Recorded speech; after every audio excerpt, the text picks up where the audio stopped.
Welcome. My name is Dwight Curry. I'm the Associate Director for Exhibitions and Programs. Jackie thinks we have very fancy titles here, which we do, but none of them are as fancy as clown. This is our Collecting Recollections program at the museum, and I think many of you have probably been to other programs. This is our first year for this.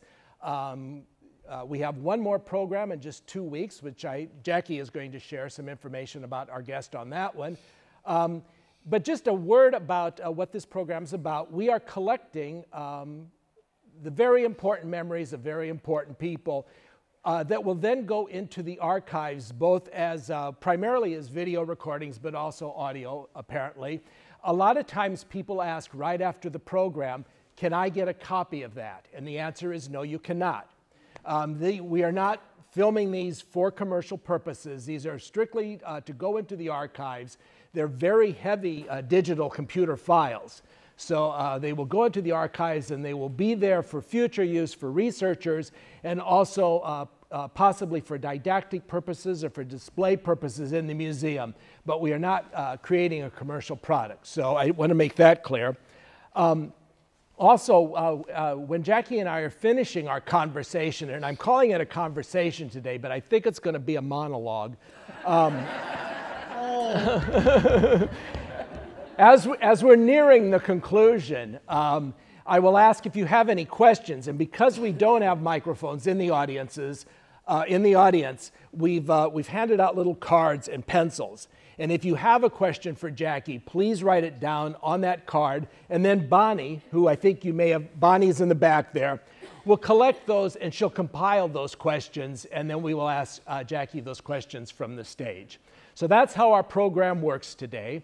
And as I know, all of you know, our guest is Jackie LeClaire, who I first met as the ambassador of mirth when I moved to Sarasota 12 years ago.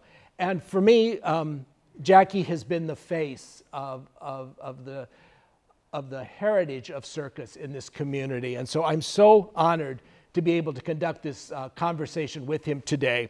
Just a little bit of background. Jackie made his circus debut in 1929 at the age of 18 months old. So he has 84, 85 years of circus memories to share. I don't think we're going to get all of those here today. He is the recipient.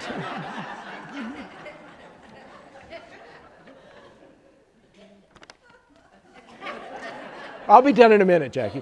He's the recipient of the Ringling Museum Circus Celebrity Award in 2010. He's an inductee of both the St. Armand Circle Ring of Fame and the International Hall of Fame for Clowns. He has performed across this country, Europe, Argentina, Brazil, Cuba, and the former Soviet Union.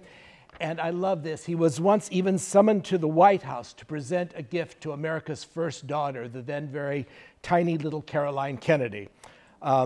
Today we're going to ask Jerry to share his recollections of what it meant to be born to be a clown, his experiences on and off the set for the filming of The Greatest Show on Earth, and then also what has it meant to call Sarasota his home since 1944. So, welcome, Jackie LeClaire. Thank you.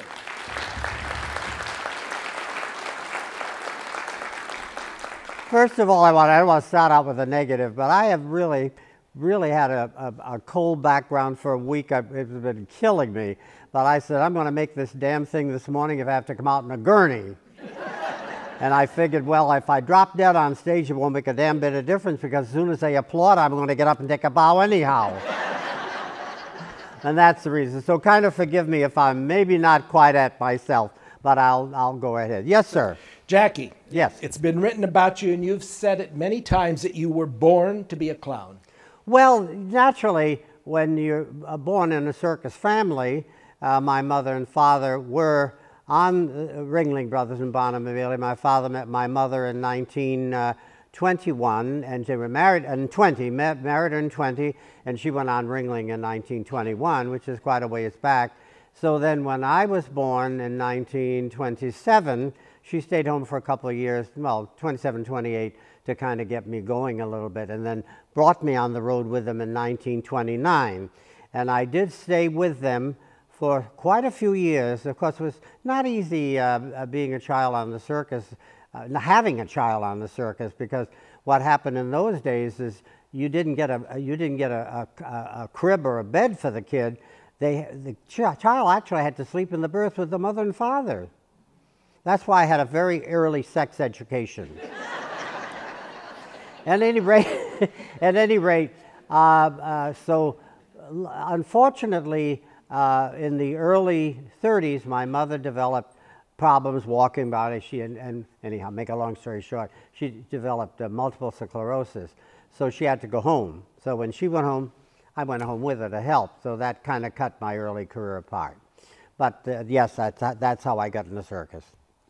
In one article, you said the following: "A lot of children dream of running away and joining the circus. I admit there were times when I was a kid that I dreamt of running away and going home." Can you tell us about those? Yes, things? it's true. It was mostly later, not really a kiddie kid, but when I went back in the 40s, I was only 15, 16. You know, people have realized the conditions. We didn't realize it. We were just used to it. I guess like being in the Army. But you know, the coaches that we lived in had no heat. They had no air conditioning, and they had no hot water. And all you had on the vestibule when you went out to the Donica, you had a drop system. So that was it. And it could get very cold at those times of the year, and very difficult. And what would bother me is, like, we have a cold day with, I got to remember, Ringling used to stay out on the road till way up in November sometimes. We played Carolinas and Roanoke and all those things, and it was get kind of cool. And I'd sit in the bus going home at night, the Gilly, you people remember the name of that, and I'd look out the window and we'd go by the homes, and I'd see these great big windows in the front of the home with the curtains just draped that way and a nice lamp lit, and it looked so warm and cozy, and I thought, oh, I wish I could be home. But I didn't have a home to go to in the first place. But it was not a negative, but yeah, there was times I thought I would have liked to go on home. That's what started all that. I'm going to ask you a question that I didn't tell you I was going to ask, but doesn't matter anyway. In one of the articles I read about you, you talked about personalizing your births with contact paper, which I just... Oh, well, yeah, because in the trains that I were in when I first went there were the trains that came from the Second World War, First World War. They were the hospital cars. I think John Ringling purchased them, I think, for $400 a piece. Can you imagine that? And reconverted. And we always called them coaches, even though they were sleepers. For some reason or other, we're the coaches, we're the coaches.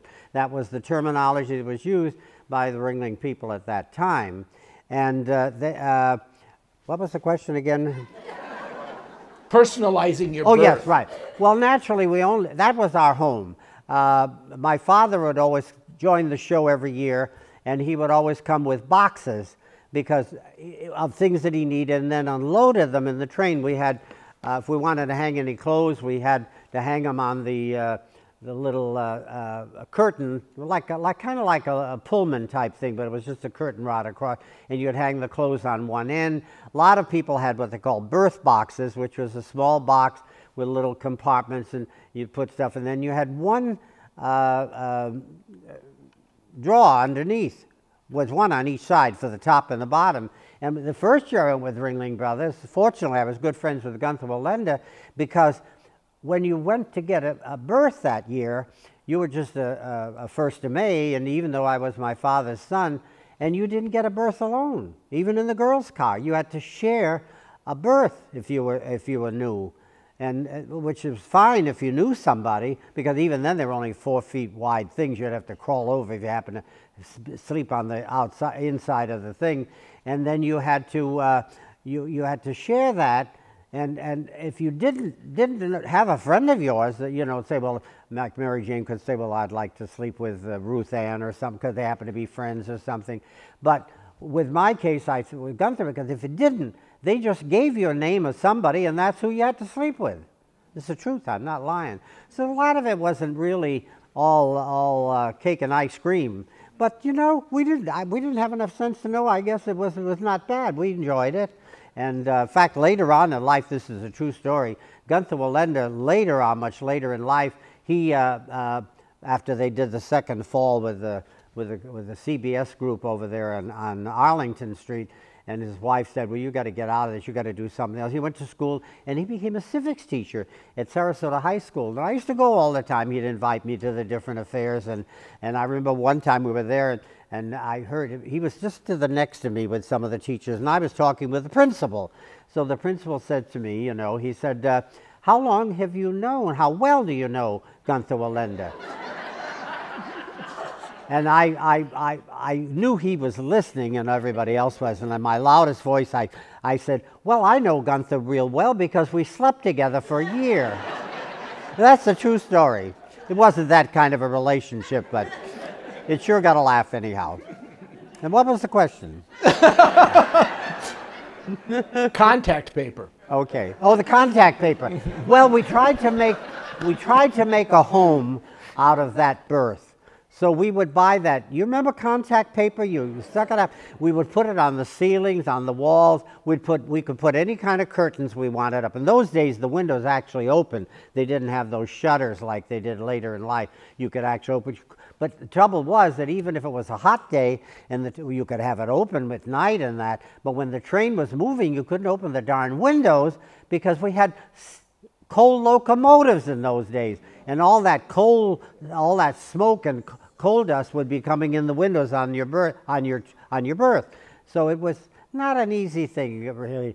And as far as all you had is a little, on the end of it, a little galley, and there used to be a little place to cook it. The porter of each train used to do a little cooking for everybody, and then every train had that. Every train had a porter, and they do. So you always knew when there was something, because you know the show never feeds anybody at night. You get the cookhouse at supper time, and then that's it. You don't get fed till we never get fed till the next afternoon because we didn't make the breakfast. Most of the performers didn't, and we would put everything in there, and that's the way we lived. But we didn't the two little wash basins for shaving, or whatever you wanted to do with them, and then you had the Donecker in the hall and out on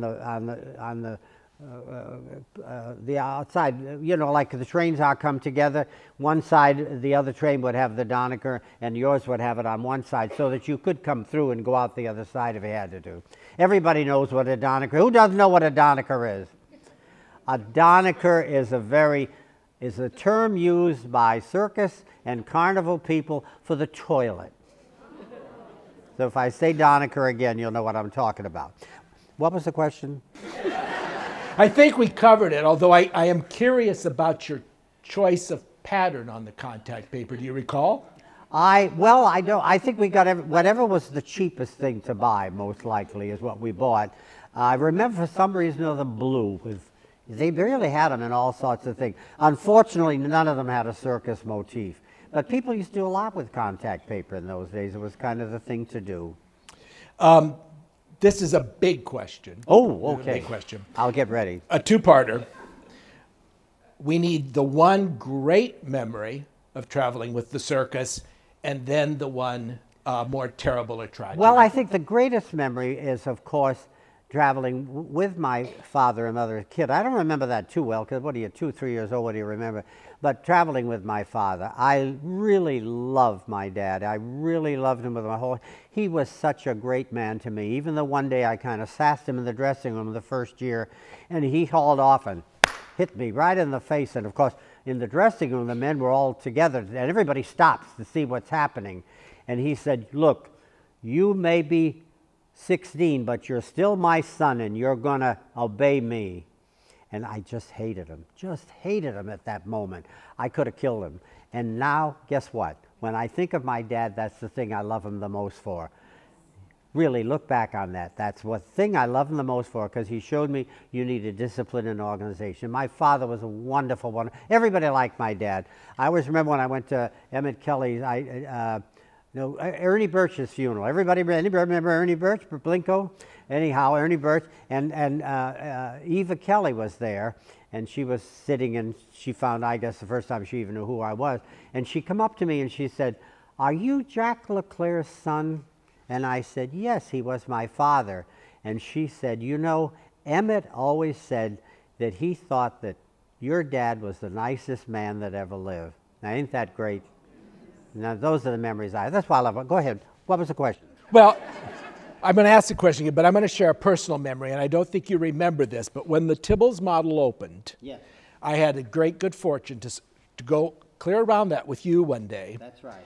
And I remember the moment we went in, you told me all about the cook tent, you told me all about the curtain going up and down on the 4th of July, and then we got down to the clown tent, and you said, "There's my dad."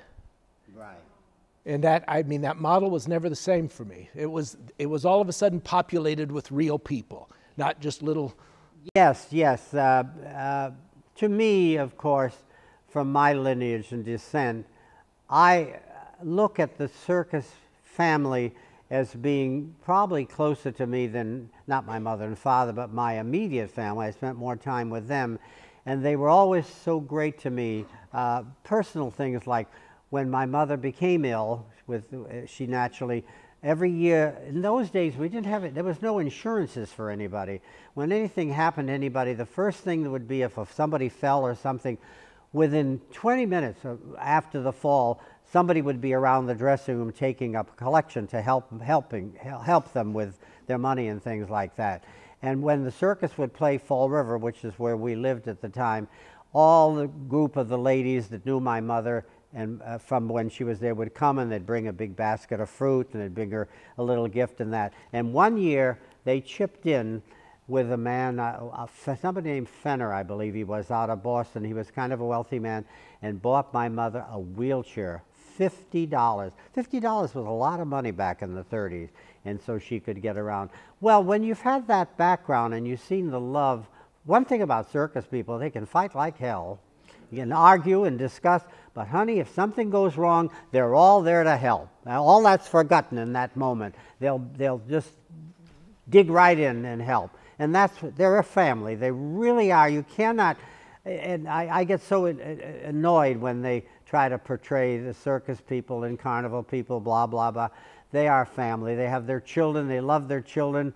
And all they're really doing is selling the thing that they have is their talent. And they're a great bunch of people. I love them all dearly. I really love you all. On that warm note, though, I'm going to ask you to remember a terrible time in the circus. Terrible time. Well, oh God, I will talk about it. We played Providence, Rhode Island on the 4th and 5th of July, 1944. Now, the 4th of July is always the American holiday the holiday of the American circus. We celebrate, all circuses celebrate a special day on the 4th of July. So that's the day talking about the cookhouse. Generally when we go to the cookhouse, by the way, I don't know why we call it cookhouse, it's a tent, but we do, cookhouse, it's a tent. We always had a sidewall that separated the working personnel from the performers. When you went in, you had the performers, you had first the musicians, the staff, where got the table, and then you had the musicians, then you had the sideshow, and then you had the aerialist, and then you had the acrobats, and then you had, way down on the other end went the clowns. We were always on the end of the thing. And on that day, excuse me, that was the only day that they would take down that sidewall and we all ate together. And they all had little flags on it and everything else. That was the thing. All right, well, that was fine. So then we had the 5th. So the next day then, on the 5th, 4th, that was the 5th, we went to Hartford, Connecticut. And we played Hartford. And when we got to Hartford, it was a very small, tight lot. By tight, I mean, wasn't a whole lot of room. A lot is where we show the show. Parking lots where we had circus lots. And of course, when they got there, they thought, well, it's beautiful weather. And the only way you could get in was from the street. There was a principal street there in Connecticut, somewhere in Hartford. Everything else was surrounded by woods and that kind of an area. So no cars could come in except from the front. So what they did is they thought, it's so crowded, let's just sidewall the menagerie rather than put the tent up, because there's going to be good weather and that's fine for the animals, they'll love it. Well, that was a blessing in disguise. So then, of course, they had the sideshow, and then, of course, the big top, and we were dressing. Oh, I would say we were. Our dressing top was not any further than from here to that camera over there to where the big top was. It was a very close lot, enough they could get wagons through. So we're all in there. You know, most people, nobody worked ahead. We didn't have that big come-in stuff like now, where they all go out and clown ahead and everything. That didn't happen. If they had a clown, like Otto wasn't there at the time, but Emmett was there, or they'd go out maybe a little bit and do something ahead of the show, and then the show would start almost always with the wild animal act. That was the best way to do, because they had the cages up and they didn't have their problem taking them up and down. And that particular year they only had 2 rings of animals, Alfred Court and Makeover, I guess it is. Okay, so we're in the dressing, we're having a lot of fun, and everybody's making up, and, you know, a lot of giddiness, and everybody gets kind of in the mood. And, of course, you know, when you're with the circus, you don't need a wristwatch. As soon as the show starts, you can throw that away, because you hear the music and you know exactly where you are. You get, within 2 or 3 days, you know all the music, you know if something went wrong and everything. So we're all there having a lot of fun talking, and all of a sudden, we heard this. They were playing a reprise of it's a ballet piece of music from, I won't go into the whole number because we'll never get out of here. But anyhow, we knew that the animals were being put out of the big top. So the other act knew they had to come in, who followed them and so forth. And all of a sudden we heard this crescendo of sound. And we weren't sure for a minute what it was. And somebody says, why, that's the crowd. People were kind of yelling and screaming, getting louder and louder. So Frank Torrance, everybody, fourth thing we said, one of the animals must have escaped, one of the wild animals. Oh my goodness, yes. So he took the sidewall and picked it up, because we had him down low, because otherwise people could look in. And when he picked up the sidewall, we could see the entire big top was in flames. Well, of course, everybody just, nobody even knew really what to say, except we're going to have to get out of here, because the fire was coming our way. And my father was an old timer. He said, well, what you want to do, he said, don't worry about your rack, but put as much stuff as you can in your trunk and close the lid, because in a flood or a blowdown or in a fire, that would protect a lot of your wardrobe and costume, because it was closed in, and we're going to have to get out of here. There's nothing we could do. So we walked through the woods a little bit, and in the back of the woods there was a little street with a little mom and pop store, and there was all the performers waiting. And I never forget, Cora Davis is standing there in her costume with her cape and her slop shoes. Slop shoes are those high wood shoes, kind of Camaranda type thing that you walk in the ring with so you don't get in the mud. And she's wringing her hands. Well, naturally she's wringing her hands, because Cora Davis's husband was Lara Davis, and he was head usher in the big top. So there we are, and everybody's looking at each other in the smoke, and within 7 minutes, the smoke had completely subsided, and we went back walked back to the area. And of course, the whole tent was down. All the poles had fallen down. There was only lingering, smoldering smoke, and we knew what had happened. And I never will forget it, because there was somehow or other I found out much later when I was read an article that Lawson had written in the newspaper. He confirmed what I thought, because I thought, why would this piece of canvas, our sidewall had been taken down that quickly, and of course they pulled the canvas off, and that is where they had brought all the bodies. And the reason for that was the doctor's tent, and in the panic that you go through in life, they thought, bring him to the doctor's tent, bring him to the doctor's tent. That's got to be the most horrible thing I ever had remembered, and I could go into how they got out of it and everything. I will say one thing for anyone circus people or circus oriented, that we stayed there for almost 2 weeks, and the only thing that saved the circus, really, because we lost one man, a fellow named Harold Kahn, and his son left the show. He figured, well, this is it. I remember my father turning to me and saying, Jackie, you're going to have a very short career in circus business, because he never thought they'd pull through it.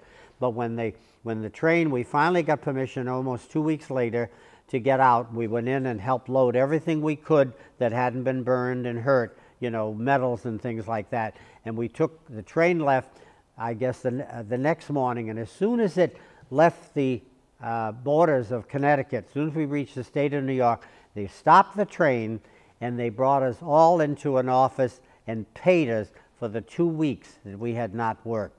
And that held the show together. A lot of circuit people don't realize it, because people were ready to say, well, this is it, now we're not going to go, but they did. And that's my experiences with that. What was the question? We're to the next one. In addition to your years as a clown, you also performed as an aerialist. Oh, yeah, that was a camp. But anyhow, no, I was really. I was an aerialist, and actually was one of the doubles. Can I get into that? Yes, please. One of the doubles for the Greatest Show on Earth movie. Now, I'm going to handle only the men doubles because Norma Fox is coming, Norma Fox, in 2 weeks. And I had a nice meeting with her the other day, and we decided, you handle the women, I'll handle the men. Each of the doubles each of the stars had 3 people that double for them. There was myself, there was Faye Alexander, and Trisco. Trisco was a head balancer because contrary to how the movie was, really, very few acts go from a head balancing act to a single trap to a flying act. You know, that was all movies type stuff. And I was fortunately, actually, I was not even working for Ringling Brothers then. I was back clowning, but I was in Sarasota because I love Sarasota, and I never went out to winter quarters when they had the opening of it. For the fact I have nothing to do with that. And that night, when Bones Brown came to my little apartment over there, $5 room, and he said, they were calling your name on the loudspeaker today. DeMille wants to see you tomorrow at winter quarters. And I said, what do they want to see me for? So I went out there, and sure enough, I talked to DeMille and talked to Pat Fallow, and he said, can you still do the one hot catch that it's a trick you do on the tour? I says, oh yeah, because I've kept up my aerial work, and I'll be darned, he booked me in there. And this was an unusual thing because I never had any contracts or anything. It was just a verbal agreement. And Pat Fallow said, well, how much money do you want? I says, well, gee, I don't know. I says, I'm going to go on the winter dates. The winter days in those days were paying like $150 for the week. And Pat Fallow had known me since I was born. He said, I'll get you $175. That was very good money because everyone else got 8 weeks and 2 weeks road show salary for what they did in winter quarters. And roadshow salary was very unusual to be in that money. So I made big bucks considering what it was. I bought a new truck and paid it off and everything else. So I doubled for Cornel in that, and I did the first trick. If you watch the film, it's the first trick you'll see in the movie where they're pulling. And by the way, of course, Cornel was petrified of height. Absolutely petrified of it. I mean, most of the things you see him do were done very low, but the camera was up from the ground, so to make him look like he was up there, you can't really tell distance that well. Anyhow, but I did my trick. I did it twice, and then I got all done out of makeup and wardrobe and everything else, and they called me. DeMille says, he says, well, would you come out here? And they had poor Cornel, and they were trying to get into the position that I was in when I caught the one hawk. Well, it's a little tricky thing. You end up backwards and all that. So I showed him what to do, and DeMille says, would you do it one more time, Mr. LeClaire? That's one thing why DeMille was like, called everybody Mr. So I had to go back and get in all that stuff and went back and did it one more time. But the big star, underlying star of the picture was Art Kinsella, because Art Kinsella was continually protecting the performers that they wouldn't abuse them. I had a story, Kenny Dodd was telling me there's a story, and it really happened, where they had all the girls up on webs, and they're doing it and doing it, and finally Art come in, he says, get them down, get them down. You can't hold those people up in the air all that time. You know, it's very hard. They were 20 minutes up in the air hanging on a rope. But Art, when it came to the big thing was they wanted to have this fall. They wanted to have that, if you remember the picture, that Cornel Wilde was going to show how brave he was, and just before he goes in, he cuts down the net that he was working over. Well, in order to do that, they had to have a fall, and they couldn't do the technical things like they do today. They didn't have that way of doing it, so they had to do the darn thing. So we went over, and we sat in the end ring, and they had a what hose, what do they call those, dig hose or big hose or whatever, a thing with a shovel on it, and they started digging a hole so they could have the net on top of it. Well, you don't dig far in Florida, and you're in water. You're in water, you know. I'm in water most of the time anyhow. So anyhow, they put a net on top of the ground and tightened it out, but not too tight, with a little softness. And Art Kinsella came to DeMille and he said, look, if anybody's going to get hurt here, I'm the one that's going to get hurt. I want to go up and do it and see if it's not going to kill somebody. Wouldn't you believe that? I mean, he was a man of great importance. You know, Art Kinsella was the man on the show, I guess a vice president or manager or whatever. And he got up on the flying trapeze and he went and let go and went down. And when he went into the water and mud and everything, he came up soaking wet, because that's what he went into. But he says, okay, now you can let him do it. So then Faye Alexander had to do this trick. Faye was a tremendous performer. Absolutely, when he did backs from the, you know, a lot of people don't realize that doing flying is not just going over to the catcher, it's coming back. That's the timing, and that's when they do all that fancy stuff, and only a very, very fine professional can do that. Otherwise, they just get back on the trapeze and go. So here's the way the situation was. He's in the one ring, and they cut down the net, and that's right on the regular ring. That was in, they call them ring 1, ring 2, with you. I'll say center ring because it's easier for me, center ring. So then what they had to do, they had to take where they were going to do the trick, and they had to spread this net again over this open hole, pool really, and then they had to take the ring carpet from the center ring and bring it over, because that was in when he cut the net. Then they had to take the net that he had cut and bring it over and lay it on top of that, so it would have the exact same thing to go to. And I remember DeMille, and of course they had a big paper balloon. They were going to have him, the camera this way, and he was going to do this somersault through the paper. You know what paper balloons are? Just big balloons covered with paper inside. Well, they found out immediately that that wasn't going to work, because if there was a paper balloon, they weren't going to be able to see him come through. So they squashed that, and what they did, they used ribbons. If you remember the moving picture, there's just ribbons going across, paper ribbons. So then, all right, so then they said, okay, we're going to do this thing. And DeMille got on the microphone, he says, I want special attention. All of you cameramen and everybody here, you make sure you get it on the first take. And then they all shuddered, you know. And of course, we all were very nervous. Everybody was, you know, there's no sound, there's no music, there's nothing but silence when they do something like that. And boy, Faye got up on that thing from the pedestal board, and he swang up in the air, and he did his thing. And of course, he had to miss the trapeze and went down into this. And praise be God, he came up okay. And you don't think, you've heard of rounds of applause, but all the performers and all the staff and everybody in the place really, really gave him the applause. But I don't think he ever got the money that he deserved for that, because that's a very high-risk thing, and that's how that picture was done. All the other things like the hand balancing, the head balancing trapeze thing, they did mostly on, the trapeze was built, they had another trapeze built that I didn't work on, I worked on the regular one, was metal, and it wasn't rope, it was metal. The metal went up through the crane bar, and the crane bar was a fulcrum, and on top of the crane bar was a bar that you could do this with to make it swing. So they could, because the person, Cornel and them didn't know how to make the darn thing swing in the first place. And Bones Brown was the one who designed that rigging. Bones Brown was an aerial bar worker for it, and he was up there on a little chair doing all this kind of thing. And of course there was gimmicks and things like that, mostly for Betty than for Cornel. But you know darn well Cornel wasn't balancing on that chair. When they stuck that chair on that thing, it was stuck in solid metal in something that was going to hold up. But one thing, he was a very nice person.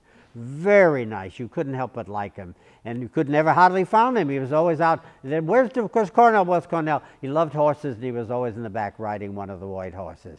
And that's how they did most of that stuff.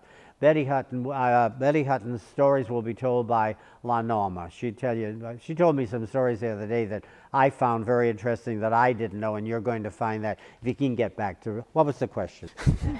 I'm going to my next one again. Okay. Now, you were an aerialist, Right. and you said trapeze aerialists are at the top of the food chain in circus hierarchy. Yes. Clowns are at the bottom. Yes. Why didn't you choose to stay at the top? Well, because technically, well, in the first place, if I'd have stayed at the top, I'd have killed myself for sure. Because, well, I was only 18, 19, and you know, you feel you're immortal at that age. And I was trying to practice more dangerous tricks and more dangerous front ankle drops and all that heel stuff. And I remember Frank Shepard coming to help me one day. He had already fallen, was crippled for life, and he said, "Jackie, it isn't worth it. Don't do it. Do the things that they'll sell, but you're just going to kill yourself." And you know, you got to, you know, we don't fall like in the movies. In the movies, they fall and they fall like this, like hell. In real life, boom, you're on the ground. Because I saw Victoria Torrance fall 65 feet in Madison Square Garden in 1965, and she didn't fall in a hurry. She was killed instantly. So that's the way that went. But what was the question I was saying? Why did you choose Oh, clown? yeah. So I don't know. Of course, I love clowning. I really did. Now, when you're an aerialist like that, you're a thrill factor, and you're a wonder because of your technique and what you're doing. But when you're a clown, you appeal to the heart of the people. You become something personal, because the clown is always doing something that a normal person would do, and he makes it look ridiculous.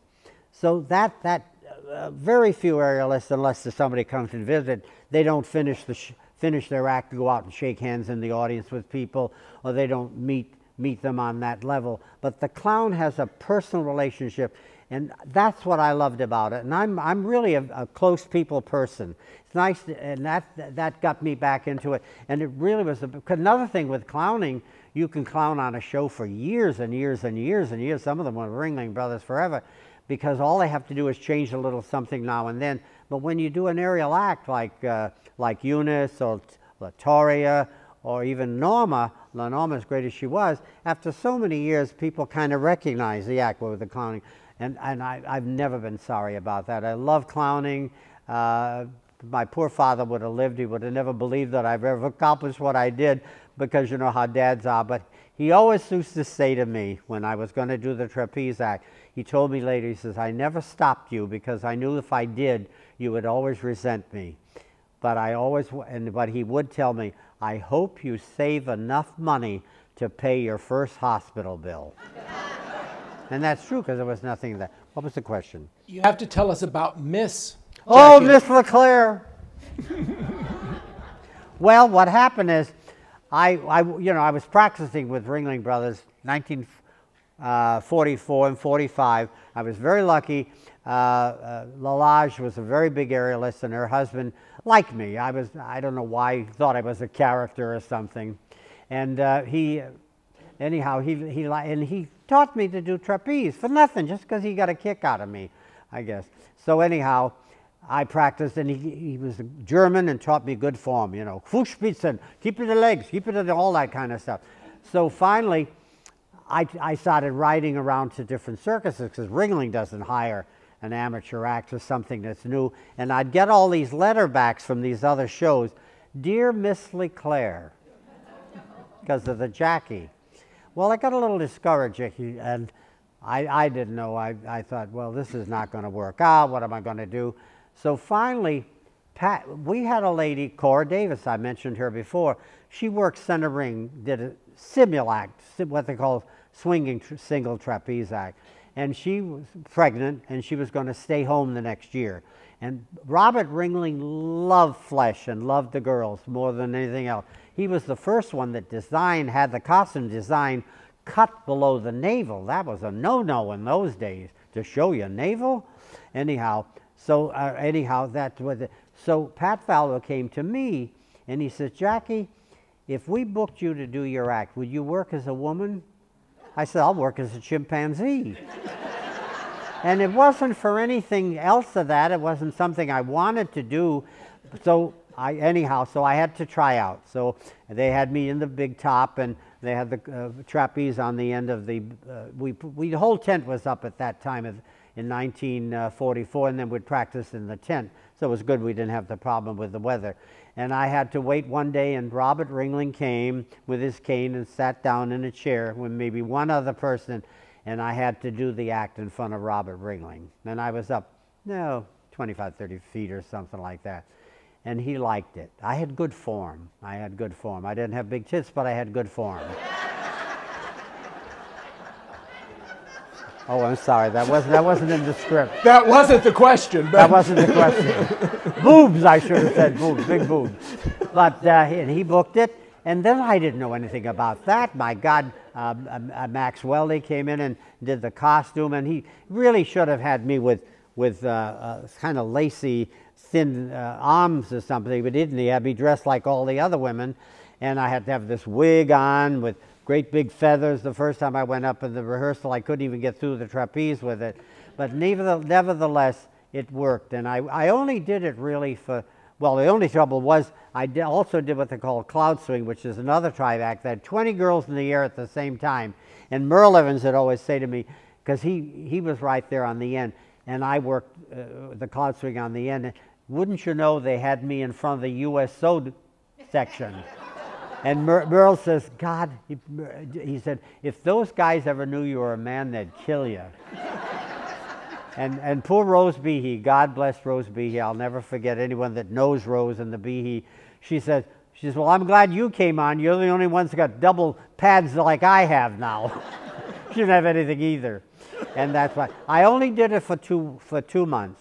And when we went to get under canvas, I said, unfortunately, the guy that put me in, John Ringling North, was put out by a coup, and John Ringling came into the show. I mean, my God, he came to the power. Everything that Ringling had all this music from all the classical music and everything else, and that all came out of the show. And I said, I can't do it. I went to Pat Valley. I says, I can't do this as a woman anymore. In first place, I'm going to look like hell in the sunlight, you know. And I just can't do it. And poor Pat didn't know what to do. And he said, well, go work as a guy. Well, now, all the time I ever worked as a woman, nobody ever thought I was in drag or anything. They had an idea. I looked kind of like a mannish woman. I remember somebody yelling, hey, Mac, as I'm going down the track. But let me tell you, when I went back, because the first time I went to do the act under canvas, you know, your mind is on saving your life, and well, honey, then I really got laughs until I learned to do all that kind of stuff. But that was only 2 months, and I'm so happy I did it now, because everybody knew who I was. It didn't mean anything, because a lot of things wouldn't have meant anything today anyhow, but I wish that I knew now. I wish I would have known then what I know now. I could have made a fortune on Broadway. I'm going to ask Jackie some questions about his time in Sarasota, but while we're finishing up, if you have questions, please jot them down now, and Bonnie or the ushers will pick them up. There's just exactly an hour on these cameras, so we're going to have to get Jackie back, I think. But while you're writing your questions, Jackie, Sarasota, it's been home since 1944. Right. And I want to ask you, besides your life in the circus, what else has occupied your time while in Sarasota? Well, I could foresee that even in circus business was going to get a little shaky, and particularly clowning. So I knew I had to get into something, an avocation or something that was going to earn me money more often. So when I was, even several years before, in 1957, I'd gone to beauty school in Texas, in Mame Isabel's University of Beauty Culture, and I got my degree in hairdressing and went right on to a circus in South America. That's when I met Kenny Dodd and that. And then I was in the circus then all again, everything Khmer and everything else. So I went back to school in Jacksonville, and I went back and I became a hairdresser, and I worked at it on and off for about 20-some years, but still was able to do my clowning because it didn't interfere. If I had to go somewhere, I went and came back and everything. And with being a hairdresser, it helped. And I'm very glad I did, because I don't think I'd have my arse in a prayer book today if I hadn't done it, because it's the consistency of income that really makes a living. And I was a pretty good hairdresser anyhow. The women would come in, they have their hair done, and they'd look in and they say, well, I don't know if I says, oh, don't worry about it, honey. Just tell them some clown did it. But I really did well, and I had a lot. I'm in Bay Village now, and I'm surprised there were some women in there that went to me in the old days, and anyhow, whatever. Oh, that's wonderful. If you would, in your own opinion, in all of these years, what's the best thing that's changed in Sarasota over the years, and what's the worst? Well, having lived here all those years, I would say the best thing is Interstate 75. If anybody was here in the older days, all those big oil trucks, gasoline trucks, everything had to come right down 41 and up 301. That wasn't even continued. There was no way to get around. At least when they built Venice, they got a little bypass. We had nothing. And that was a mess. And you can just imagine what that would be like today if they hadn't built that. And as far as what's happened in Sarasota, I happen to be quite good friends with John Ringling North's chauffeur, black chauffeur, wonderful, wonderful man, very, very, he was just one of those people that everybody loved. And somehow or other, I was on Ringling in '64, and he was chauffeuring John Ringling North at the time. And we used to, you know, we stand outside the trains in those days. We don't, you visit on the tracks and everything. And we used to talk a lot. And I remember him telling me something that I think has kind of come true in a little way. He says, you know, he says, my, not prognosis, what is the word? Prediction?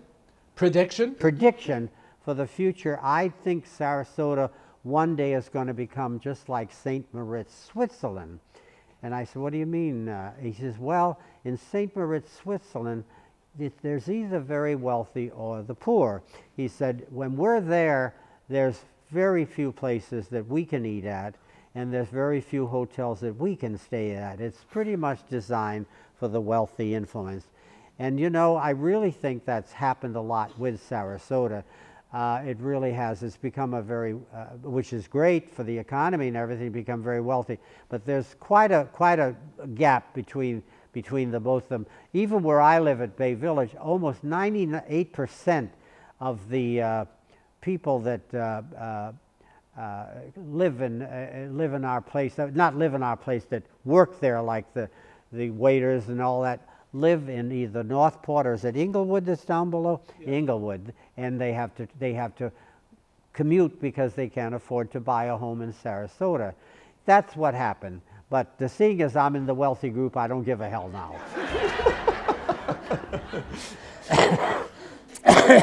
So, Bonnie, do we have some questions?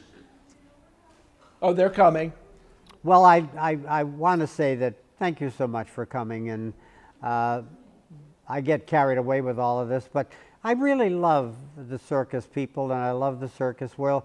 I was so blessed. I don't know what happened to me, and I don't think I've been that good and holy to get blessed, but I am, and I've had wonderful, wonderful opportunities, even like today, you know, to be able to live in my retirement. A place like Bay Village is really a blessing. Oh, here we come with the thing. Here we come with the questions. Well, we have quite a few here, so no, we have I weigh 4. 160 pounds. I'm 5 feet 4.5. I used to be 5 feet 7. Here's a good one. What were your favorite acts at the circus? Well, my favorite acts were the circus. Naturally, Aerialist, because I really always loved that. I couldn't help it, of course, I was very good with Lalage, and I loved acts like Toria, Eunice's daughter, when she did. And of course, you couldn't help but enjoy someone like Franz Eunice, who was the man who stood on his one finger. We happened to be very good friends. He was a great performer too. And the flying acts still, I don't care what the heck they do in the circus. Oh, I will admit, when I was a kid, the thing that was the most exciting thing was the cannon, when they got shot out of the cannon. As a child, you would be. And Dorothy Herbert, when she used to come down the track, and all those wood frames, those jumps were all on fire, and she'd jump over bareback in that. But that's probably getting into where I was at. For some reason or other, I don't remember any. Well, Lou Jacobs, my God, you couldn't help but love him because he was such a clown beyond recognition of what clowns are. And of course, Otto Gribling, no question, one of the funniest clowns that ever lived. Very good. That would be it. Does that make any sense? Yep. If you could go back in time, what day or month would you choose? I guess my birth. You want to be there this time? No, I want to be there this time. Well, that was the thing. My mother loved me so much, and then that's the reason she stayed home, because she wanted to be with me when I was born. But yeah, I think it'd be fun if I could do it all over. I don't know. The trouble, if I did it all over, I'd have too much good sense to do all those stupid things that I enjoyed. But that's probably one of the things. I think the greatest show on earth was a highlight, winning those awards, going in the Clown Hall of Fame and the Ring of Fame, and for some reason or other, high in my esteem, and I'm not saying it to get a commercial here, I really felt extremely, really pleased with coming in as Circus Celebrity of 210. That really hit me very, very well, and those were highlights, you know. Tell us about life off the road, especially at the Tosca Trailer Park. Well, I'd love to bring somebody from the audience up here to enjoy this with me, but I won't do it. Anyhow, Tosca was really great. Monica Canestrelli was a doll, a sweetheart of a woman. She was like a big mother running around there doing everything, everybody. And I lived in that house is still there. That's where I was living in when we did the Greatest Show on Earth movie. I had a room in the back for $550 a week. And Mama Canestrelli. Well, it was right there on the corner of Ringling Boulevard and Tuttle. It was a fun thing. In the old days, the trailer parks were not filled with mobile homes. They were filled with trailers. People stayed mostly, went for the winter year-round. And it was a very, very homey, fun thing. I enjoyed that very, very much. I did live there. In fact, I didn't live in my own trailer. I lived in the trailer by a very famous clown, Gene Lewis. He was on the road, and he let me have it for the winter. Yeah, I can't tell all the stories. We're going to get them eventually. That does bring us to our close today. As Jackie has said, 2 weeks from today, LaNorma Fox will be here, and then she's great. And that will be the last of our Collecting Recollections for this season. But we're planning to take them up again come this summer and into next year. So please watch. We're going to cover some other parts of Sarasota history with some of those. So watch your quarterly or your Ringling Members magazine. I don't want this one to end. I really don't want this one to end, but it has to because the cameras will stop. But please join us just right across the hall. You can get a chance to say hello to Jackie and share some memories of your own. And I do hope we'll see you all again in just 2 weeks from today. Thank you very much.